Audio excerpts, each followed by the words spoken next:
And before we begin, we've got some slides to go through, but if at any point you do have a question on anything that we are talking about, there is a chat window. Feel free to type out a question within that chat window, and I will do my best to address it. I'm also going to leave some time at the end for some questions, and there is a way to queue up for a question. Operator, could you tell our participants how to queue up for a question again? If you would like to ask a question on today's phone, you can do so by pressing star 1 on your telephone keypad. That's great, thank you. So as Linda said, the whole goal of this is to build a wider base and to build consensus about supporting early childhood education and care initiatives. What we hope to prove to you today is that there is bipartisan support. There is, from both sides of the aisle, people that want to support these initiatives. And it's all about framing them in the right way. And in order to frame them the right way, you have to understand a bit of the context. So today we're going to go through some of the context around how Americans really view this space. We're going to describe how to reach some of the more skeptical audiences. And at the end, we've got some language findings about the most effective ways to do that outreach. So let's go ahead and get started. This is our methodology. We did what we call an instant response style session. It's effectively a larger and more intense focus group where we're able to show our participants videos and have them react on a second-by-second basis. We did that session in Denver, Colorado. We also backed up that qualitative research with quantitative research in the form of an online nationwide survey that was representative of the national population. We've got some of the statistics on that survey on your screen right now. Our overarching goal, however, was how do we reach rural conservative Americans? Theoretically, these are going to be the most skeptical to increasing taxes, to providing funding for early childhood education and care efforts. So we wanted to figure out how to make their ears perk up, how to make them listen, and show the benefits of what that funding can actually provide. Before I get any further, though, I do want to establish a bit of credibility. These are a pre- and post-ballot numbers for our survey. At the beginning, we asked them the question that you see at the top. If legislation was being considered that would fund and improve child care and early learning programs that would result in a small tax increase, would you personally support or oppose that bill? The numbers on the left of your screen are the beginning, before they had any information. After they read some of our arguments, after they heard some of the language findings that you'll see later on in this, they moved towards the support that you see on the right side of your screen. If the goal is to reach conservatives, you see that our strategy that you'll see in this was effective. It raised their support by about 13 points. And if we look at the numbers for urban versus rural parents, we see a 15 percentage lift in rural parents on this issue. And in terms of language lifts for our type of work, that is relatively unheard of. It's a huge lift, so the language that you're about to see is effective. It's something that will work. So I mentioned context before, so let's take a step back and let's look at how Americans really view early childhood education, care, and what they think about the next generation. The first thing is that it's a little bit of bad news, unfortunately. So we asked, do you think the next generation of Americans will be better off or worse, or better or worse off than your generation was? And 6 out of 10 would say that the next generation is not in a good place, that they're going to be doing worse off. I do want to point out 2 outliers to that, and those are conservatives and those with a higher income. They are more likely to say that the next generation of Americans will be better off. This is partly based in sort of an optimism for where the country is headed. Part of that is influenced by who is in power in government, but overall they look at this about in a very personal way. It's why we ask. It's why we ask it this way. It's to really figure out if they think that their kids are going to do better than they did. So when we look at funding for early childhood education initiatives, we see a couple contradictions that pop up. And those contradictions, I believe, are based in misunderstandings of the problem and also in a mistrust of government solutions. We'll get in a little bit more into those mistrust section in a second, but I want to show you some of those misunderstandings and some of these contradictions. First contradiction. Americans are fine, and this is the overarching theme of this PowerPoint, but Americans are fine with paying more taxes to benefit children, even when those taxes and that benefit isn't directly towards their children. They're still fine with it. But at the same time, they also agree that parents who can't afford to raise a child without government aid should not have kids in the first place. So let's look at the numbers behind that. They're up on your screen right now. The first question is over there at on the top. A majority of Americans, 54%, and a large majority of liberals, a plurality of conservatives, all agree that they would be fine with paying more taxes to address early childhood issues.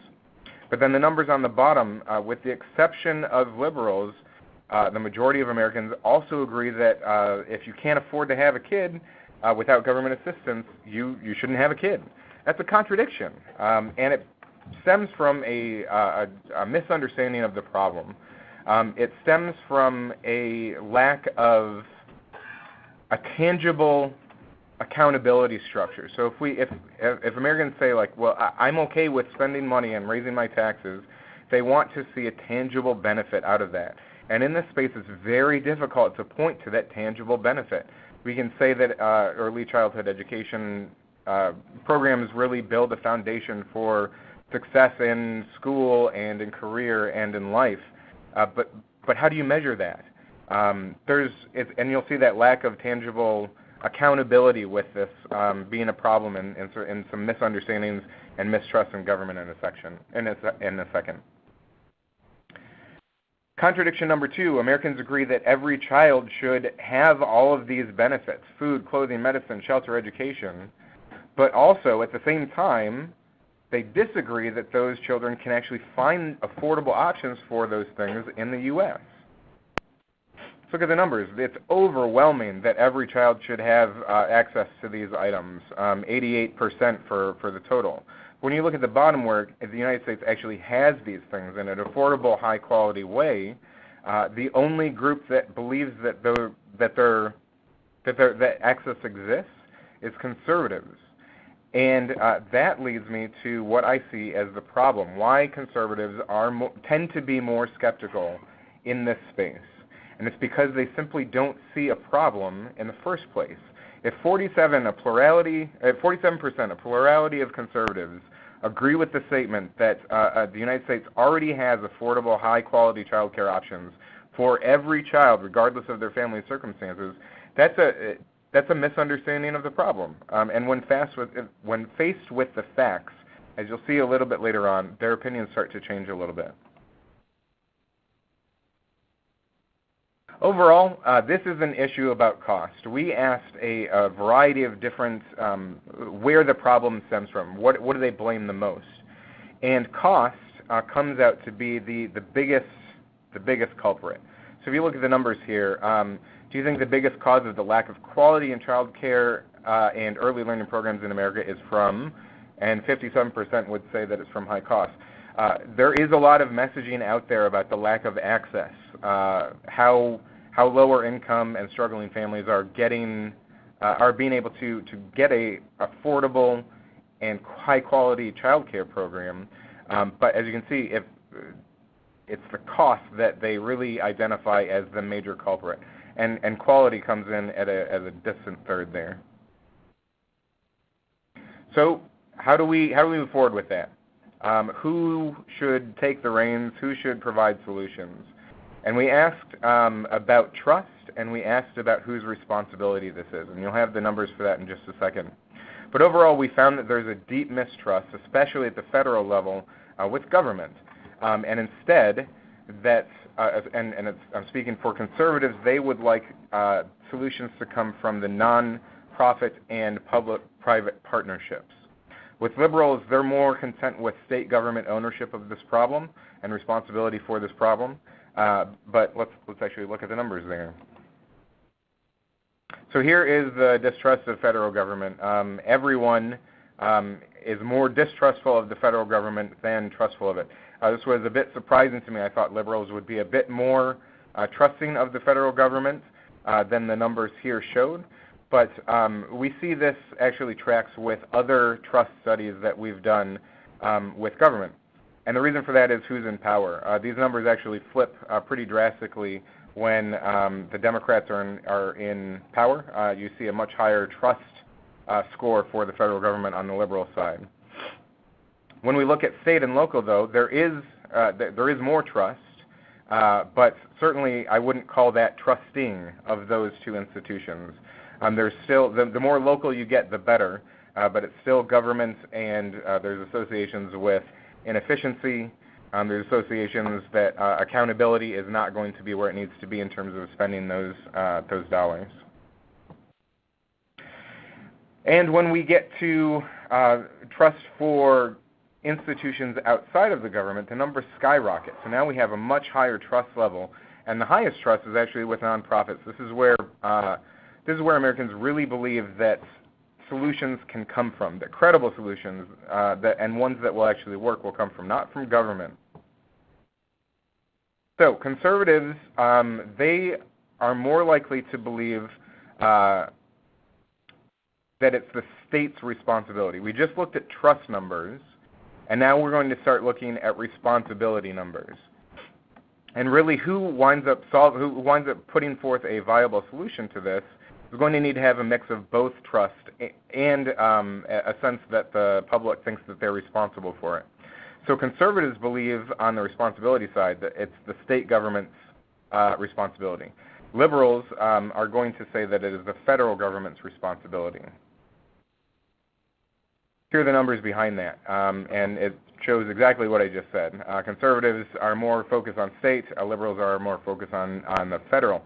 But when we add in an option, which we'll see on this next slide here, we add in a new option with non-governmental organizations such as private companies and nonprofits.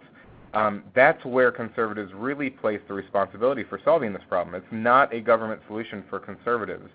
For liberals, even when you add in the fourth option, they still believe that this is a federal government solution. So in the American public, you have an argument over who actually should own this problem, and that is where a lot of our problems in terms of communicating this come from.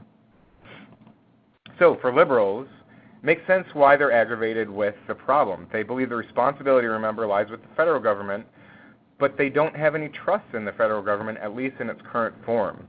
And so that's why they're that's where their focus is more on state government, having the right mix of that responsibility and trust.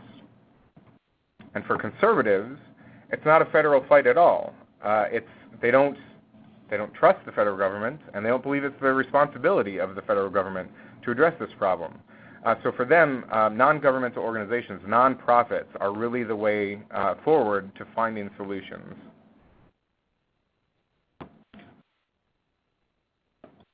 I have a question here. It says, where do folks think nonprofits get their revenue? Much of it is public money. And we didn't ask that specifically, and that's certainly a connection that I don't believe that the average American makes. I believe that the average American thinks that nonprofits get their funding from some sort of amorphous source, from donations, from probably donations. And so I don't think that they make that connection. And I think that that's probably a misconception that needs to be cleared up to help build support, especially for the conservative side, that nonprofits money is coming from public funding in some cases.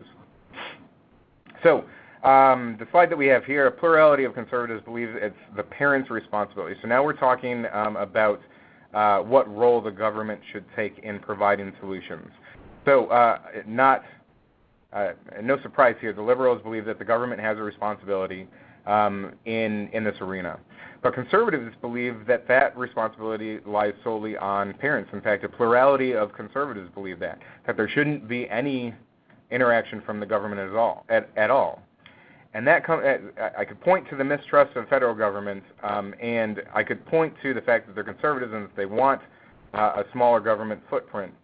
And my hypothesis going into this research was that their consternation was with increasing taxes. And as we'll see in a second, that's not the case at all. It's not about taxes at all. In fact, it's about government overreach. And that government overreach context is very important when we start to think about the communication that we're delivering on this. So I want to take a hard left turn here and talk about the Affordable Care Act for a second. In our qualitative research, when we talked with our participants, we asked them about government interaction. And all of their thoughts and feelings about government interaction are colored by their experience with the Affordable Care Act.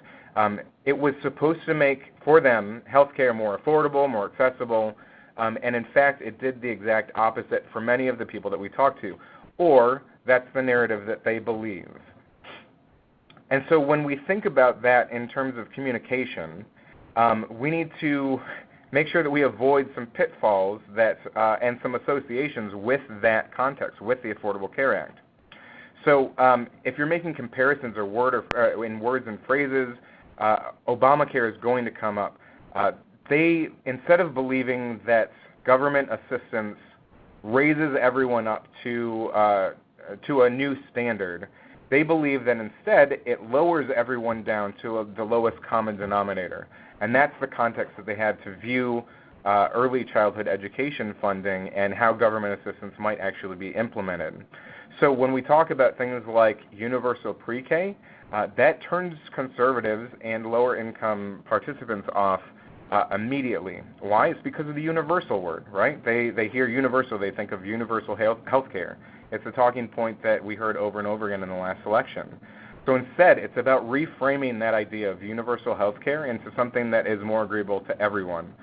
Certainly liberals and the wealthy like that term, but something that works across the board is this idea of equal access. Equal is a term that everyone can get behind.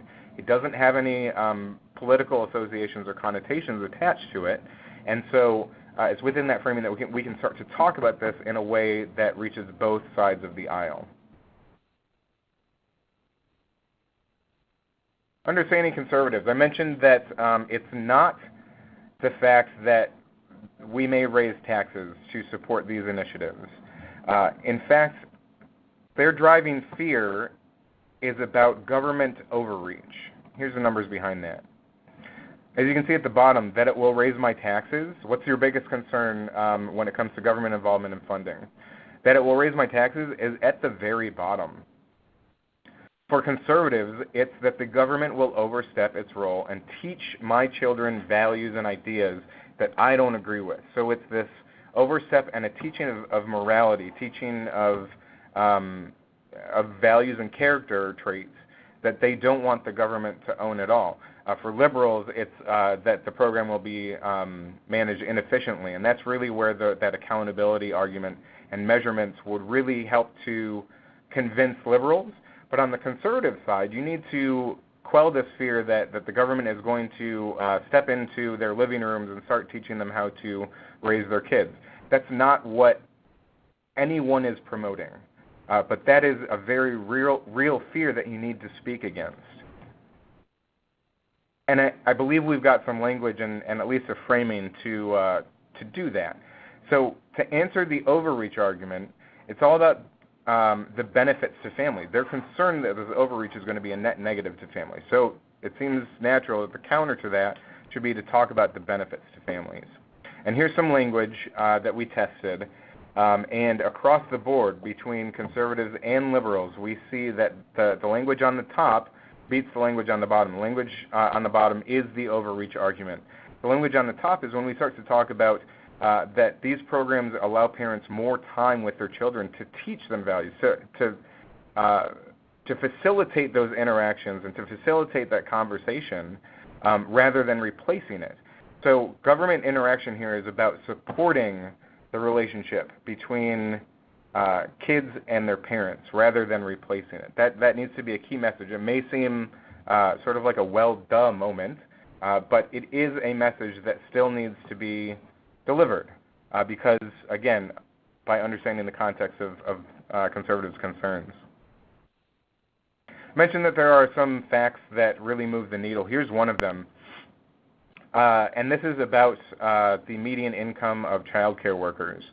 When we give everyone this information, they're much more likely to support child care initiatives that raise worker pay to a living wage. The problem is that this message is not, it gets lost. No one knew this. In our focus groups, we asked them about this. No one knew any of this. And so that communication on some of these really impactful facts, it really moves the needle. There is modest support for like a soft drink or beer or coffee tax, even with conservatives. So again, it's the wall that you're running into with conservatives is not the idea that this is going to raise taxes. And this is supported by this data. What you have to overcome with conservatives is really this idea that the government is ultimately going to overreach and start teaching values. We asked about rural kids as well. So in places where there aren't enough kids to open a center, should the government provide some aid as well? And everyone agreed, especially urban and suburban parents, that the government should find some way to aid those rural kids. The interesting thing, though, is that by about 10 percentage points less, rural parents agreed with that less than urban and suburban parents. There's a reticence to accept government assistance. There's a reticence to accept any type of help if it's labeled as government, if it's labeled from coming from the government. They want it, but there's that there's skepticism there. Okay, so now I want to talk about very briefly about some of the language findings from our study. Before I get into those, I was wondering if the operator could again let everyone know how to ask questions, how to queue up for a question at the end of the call.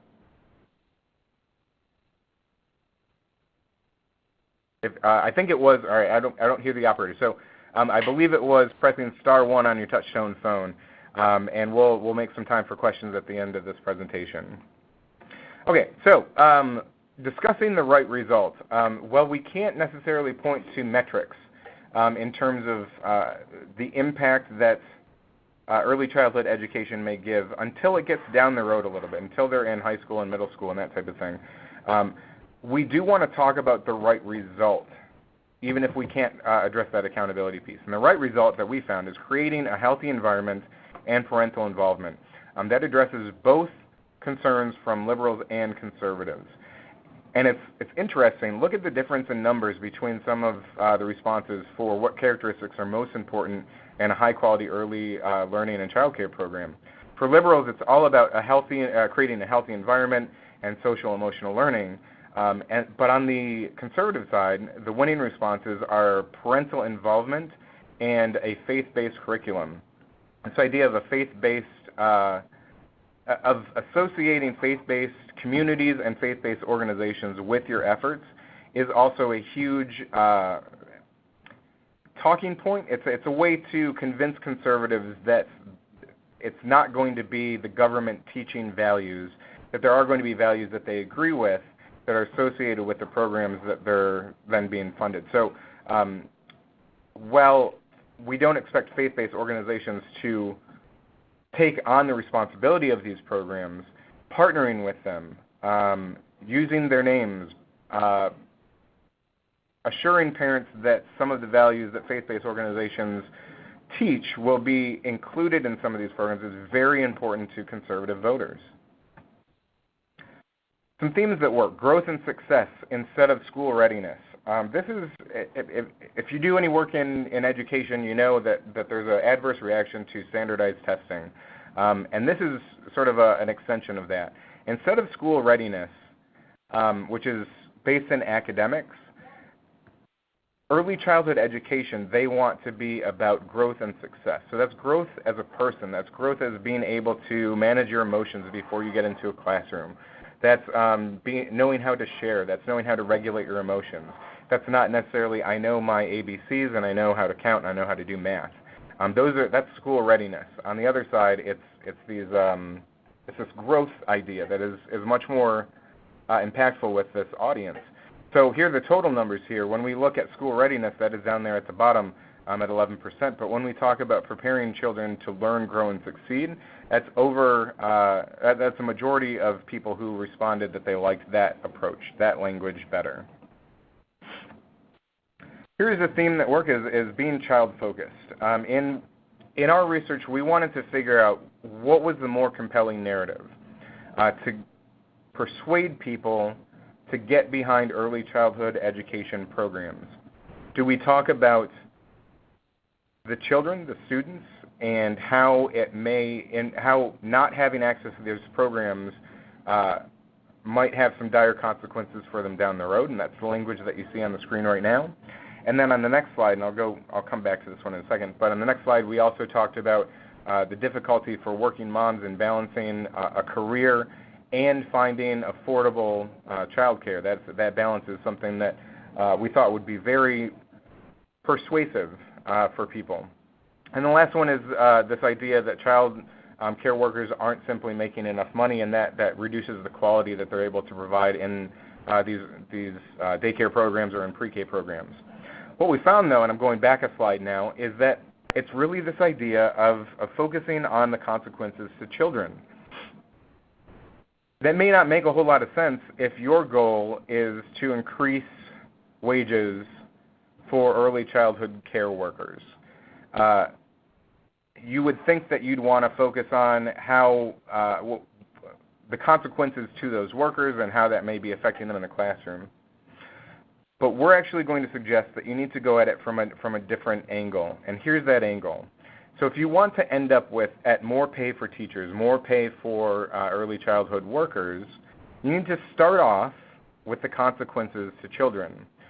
Just like we had in that slide, that kids who don't have access to these programs wind up not having that foundation to be able to build on and to grow. So you talk about what the consequences are for those children, and it's the poor quality of education.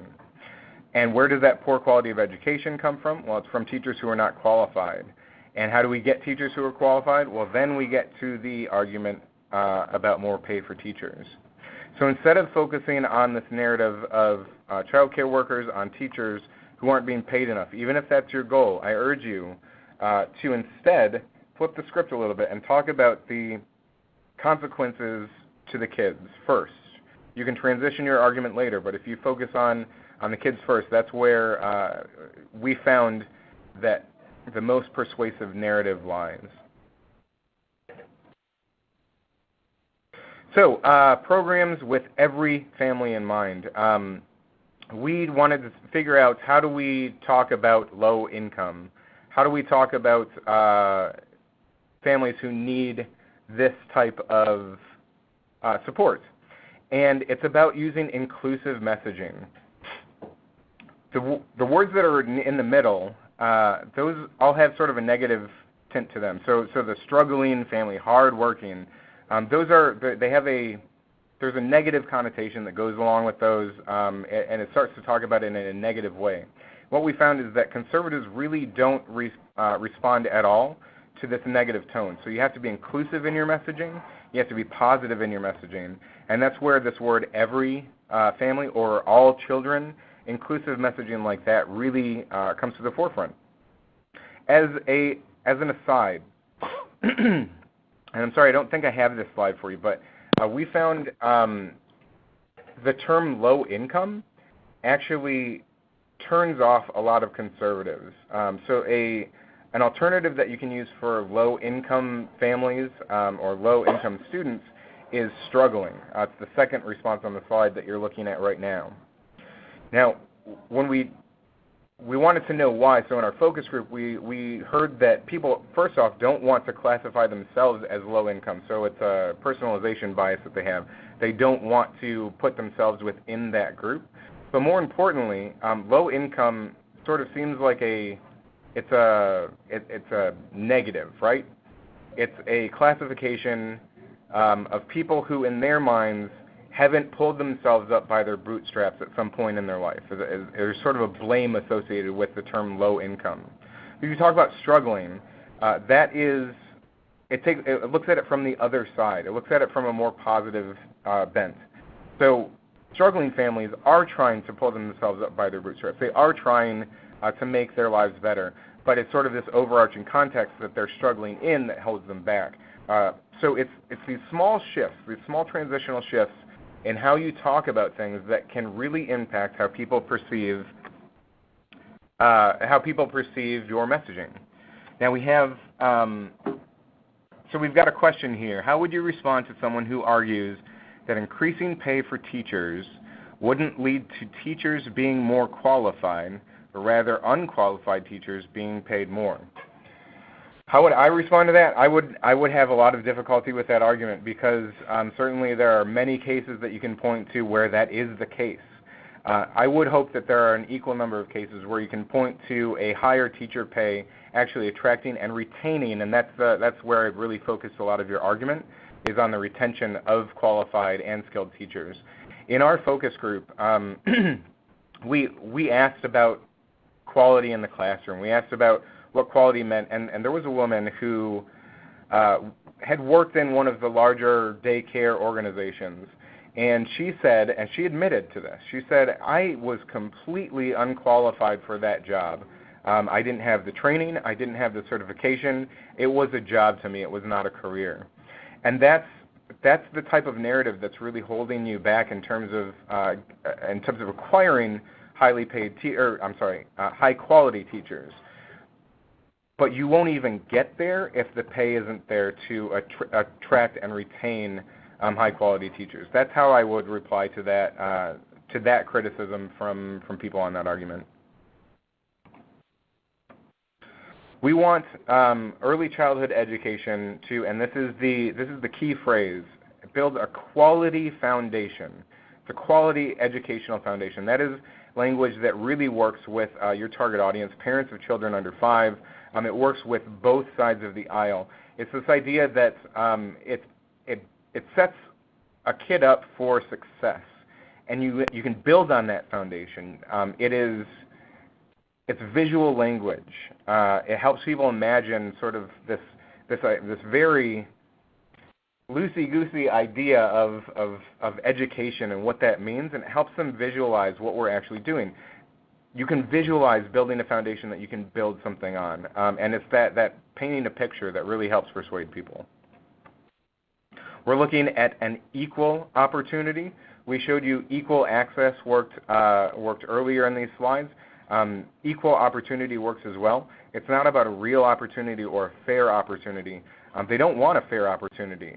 Fair, again, we're going back to that idea of the Affordable Care Act, about if it's fair, that it brings everyone down to this lowest common denominator. But equal, that's without, everyone has the same access at that point. Everyone has the same opportunity at that point. All right. So how do we put that together? I would argue to stop talking about the achievement gap. I mentioned before that conservatives really don't like this idea of negative tone, and they hear a lot of negative tone in this idea of the achievement gap. It is a negative. It's something that happens to people. Instead of talking about the achievement gap or experiencing the achievement gap, why not say instead, all children in America deserve a quality educational foundation? You're saying the exact same thing, but you're saying it in a positive way. You're saying it without that negative tonality that is turning off conservatives. So how do we put all that together? So we just had a whole bunch of different language findings, and this is how we craft messages that we know are going to be successful when you take them to any type of advertising or you take them to market. We put all the top testing things together. Every child deserves an equal opportunity, there's the equal, and the opportunity to quality educational foundation. That's the foundation piece that we talked about before, that will prepare them to grow, learn, and succeed, and that's the end goal that they're really looking for. This is your overarching message for early childhood education. This is something that everyone can get behind, and it's not just something that we think will work. We've tested it. We've run it by both sides of the aisle, and we see bipartisan support for all of the different messages that are included within this paragraph. So as you start to think about how you craft messaging, we like to counsel everyone that there's a formula to it. It's why, therefore, and so that. The why is all about the context. It's about understanding and aligning your priorities with your target audience. It's about making them understand that you understand where they're coming from. And it's about building credibility. So it's a lot of because statements. Because we all believe that X, Y, and Z. It's consensus building. That's the majority of your argument. If you can't establish trust with the people that are going to be skeptical, you have no hope of persuading them. And so that's why we really want you to spend most of your argument in setting up that context and aligning your priorities with your audience. The 20%, the smallest percent, is actually what you're proposing or what you offer. So therefore, and these are the tenets of what you're proposing in a bill, or these are what you want to have happen, or the features of whatever program that is that you're implementing. The last 30% is the so that. That is the personalized, direct benefits to your audience. In this case, if you're talking about the government overreach argument and talking to conservatives, the benefit there is that early childhood education and care programs give parents more time with their kids to teach them the values and the character traits that matter most to them. That is a direct, personalized benefit that everyone can get behind. You can't really disagree with that either. What we find in communication, when we do audits of communication, people spend way too much time and sometimes only look at the therefore. They only want to communicate about what they offer or what they're trying to accomplish.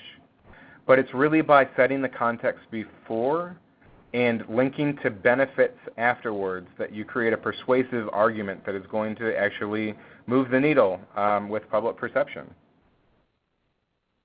Here's some words that we found throughout our survey, and you're going to see some very familiar ones in here because we just talked about them.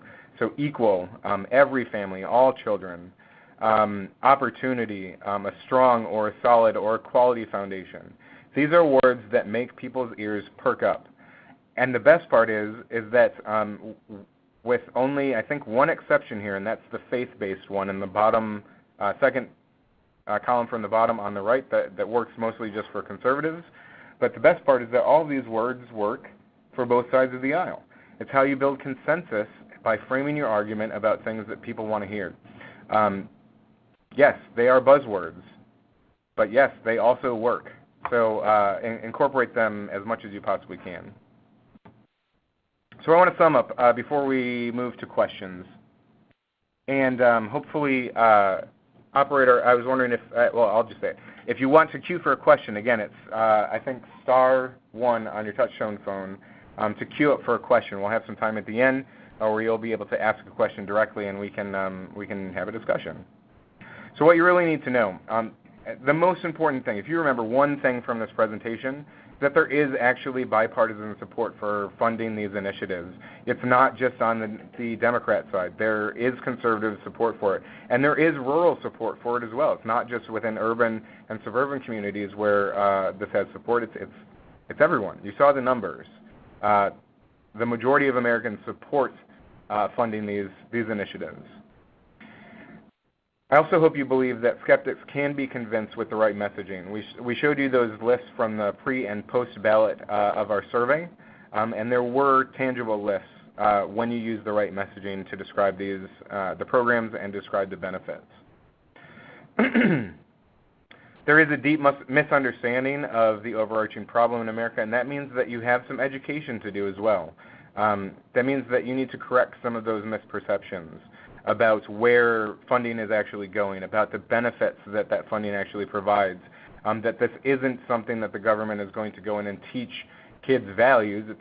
It's really about supporting that interaction between the parent and the child.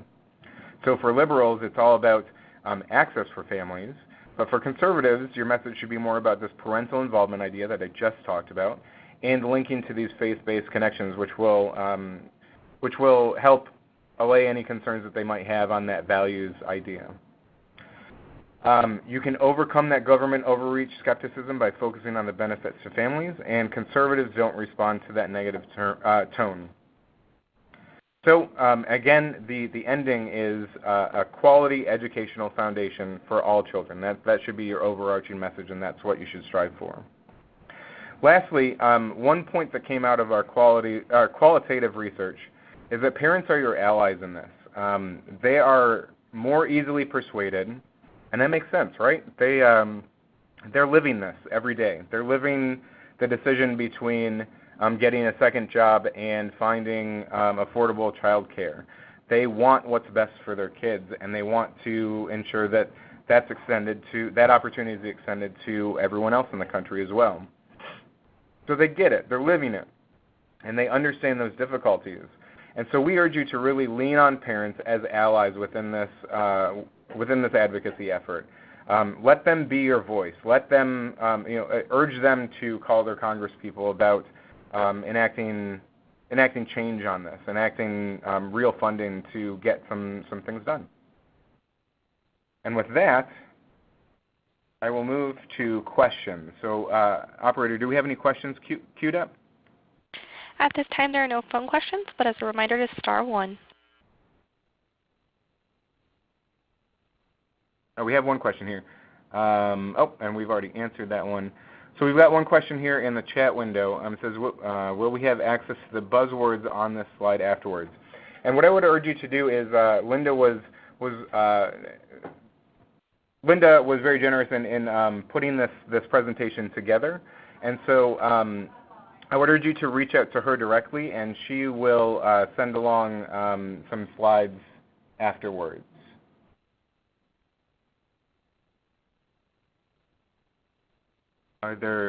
Can you please go back to the last slide at some point? I'm wondering which slide that person is referring to, but I think it may be, and this is a question from, can you tell us who Linda is? Linda Smith is at the Bipartisan Policy Center. She spoke at the beginning here. Linda, would you like to reintroduce yourself? No, you can just reach me here at the Bipartisan Policy Center. And I think you can get our contact information there. It's the slide with getting to raising teachers' pay. Yeah, sure, absolutely. So here's that slide about getting to raising teachers' pay. And I'll talk for another quick second about this. This isn't about trying to co-opt your arguments or tell you what you should be focused on. This slide is a result of talking with the American people and figuring out what messages are actually going to persuade them. And if we go back one slide, you can see the numbers at the bottom here. The bottom option here, child care workers are hardworking and they don't get enough money. That argument fell to the bottom. It's not something that people found impactful. It's not something that they found persuasive. Certainly when they know about the level of pay inequity, that is something that gets them more on board with that argument. But if you really want to reach them about these initiatives, if you really want to move the needle and change perceptions, it's really about starting with the consequences to children. Start there, and then build your argument to what you're working for in terms of more pay for teachers, higher quality teachers, that type of thing. If you focus on the consequences to students, it's something that everyone can, especially parents, are going to get behind.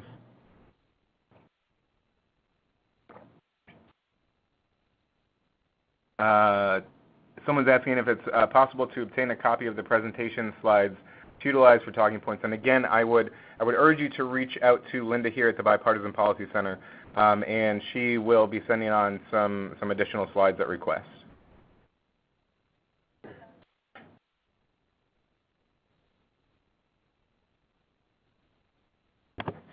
All right, so we've got a question here. Did you ask about investing in early childhood versus other investments, K-12, the environment, infrastructure, or economic development? How does EC rank in terms of new investments? We did not ask that within the survey. I can tell you from past research, though, that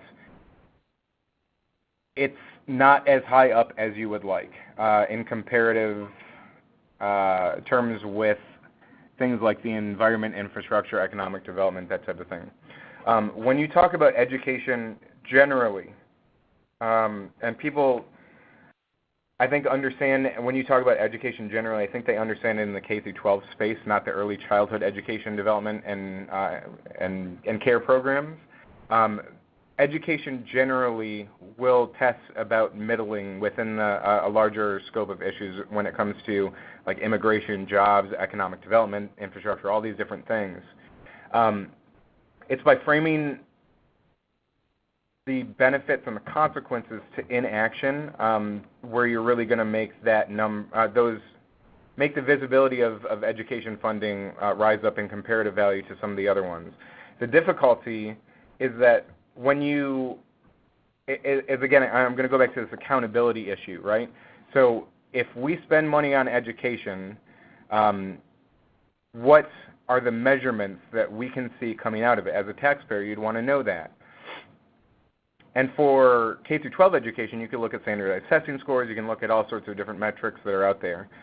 There are fewer metrics, and there are less tangible metrics in the early childhood development space.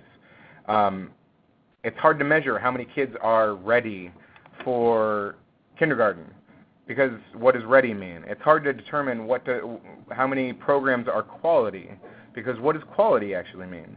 So it's difficult, and you've got your work cut out for you in terms of describing what the actual benefits are in a real and accountable way for funding in your arena. We've got another one here. Did you ask anything about messaging around brain development and preparing for future workforce? The future workforce argument does not play very well. It is an extremely long-term benefit that it's hard for a lot of people to wrap their heads around. We did not ask about that in our survey, but we did ask about that in our qualitative session. And unfortunately, that one did fall down to the bottom. Again, I have to believe it's because it's such a long-term issue. We did ask quite a bit about brain science and about scientific arguments about how development really plays in this space. And what I can tell you is that that messaging really does work. If you lead off your arguments with, 90% of brain development happens within the first 5 years or first 3 years, and I don't forget what the exact statistic is, that is part of that consensus building. That is part of and I'm going to go back to the slide here, but that's part of the why, right? That's what you're setting up a context and you're building consensus, because it's very hard to disagree with science unless you've got competing data, which they don't, because that science is true. And so by leading with that argument, especially for conservatives, it allows them to sort of proceed in the argument's path in a very rational way, and to believe that it's based on something that isn't just liberal mumbo jumbo that they believe a lot of the messaging currently is. Do we test keeping parents in the workforce by having affordable CC? Childcare.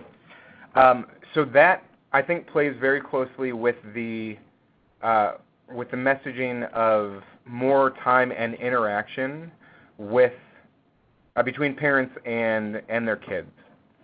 And that's huge for conservatives, because it ultimately answers the government overreach argument. We didn't test an argument that specifically said that keeping parents in the workforce with affordable child care, we didn't test that specific argument, but I have to believe that by extension it would fall within that using these programs as a way to support the relationship and support the interaction between parents and child. That's something that conservatives really got behind.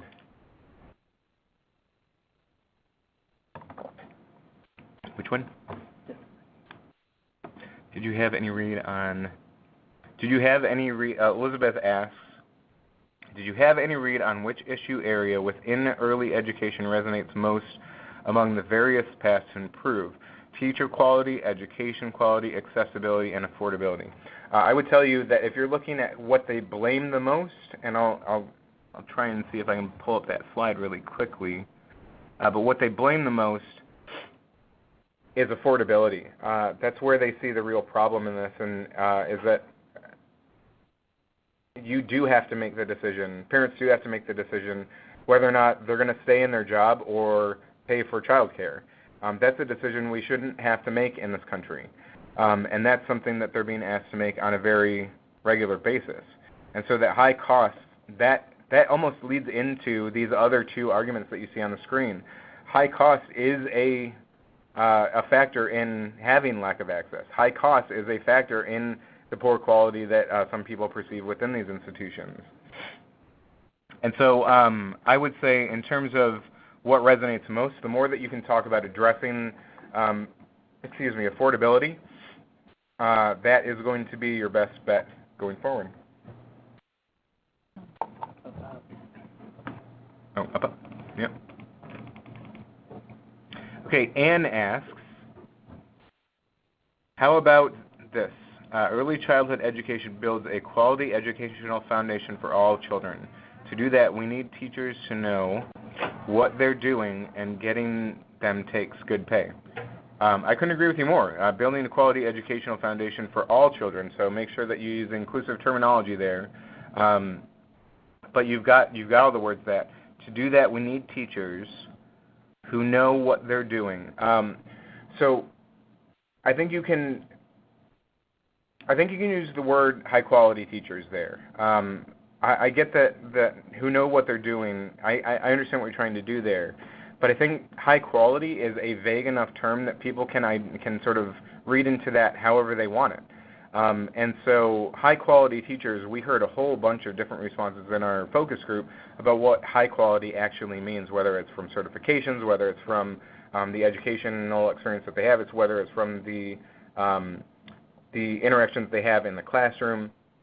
And people can sort of read into that message and make that message their own. And absolutely, that does take good pay to attract and retain.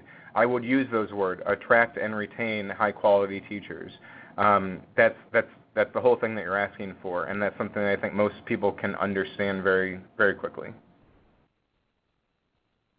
Sharon? Okay, Sharon asks, you've used the early childhood and care term several times. Is the care portion of the phrase important when you talked with the focus group? Absolutely.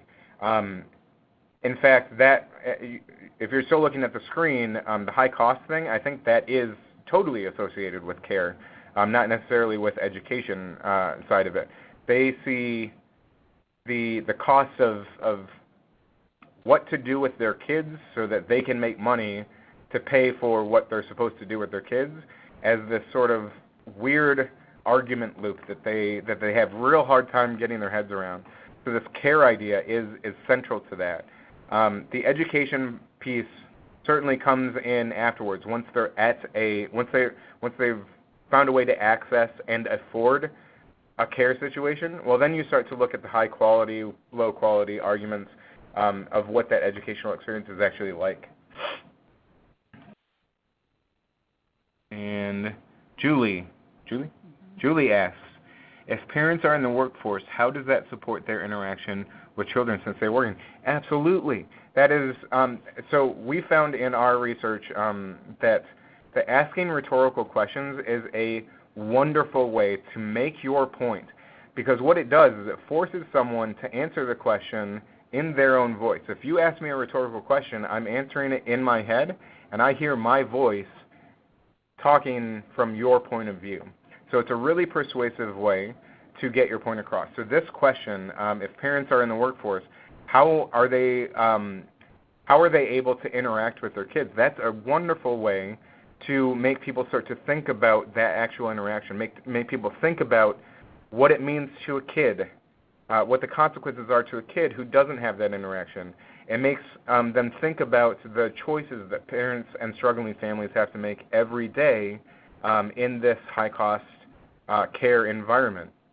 And so asking these rhetorical questions is a really powerful way of getting your point across.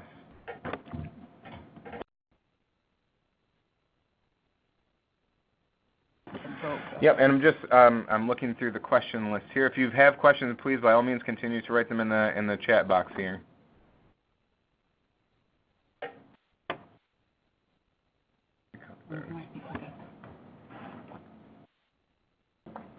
Okay. So with that, it is 3 o'clock, and that is the end of the hour that we had. Thank you all so much on behalf of the Bipartisan Policy Center for joining today's webinar.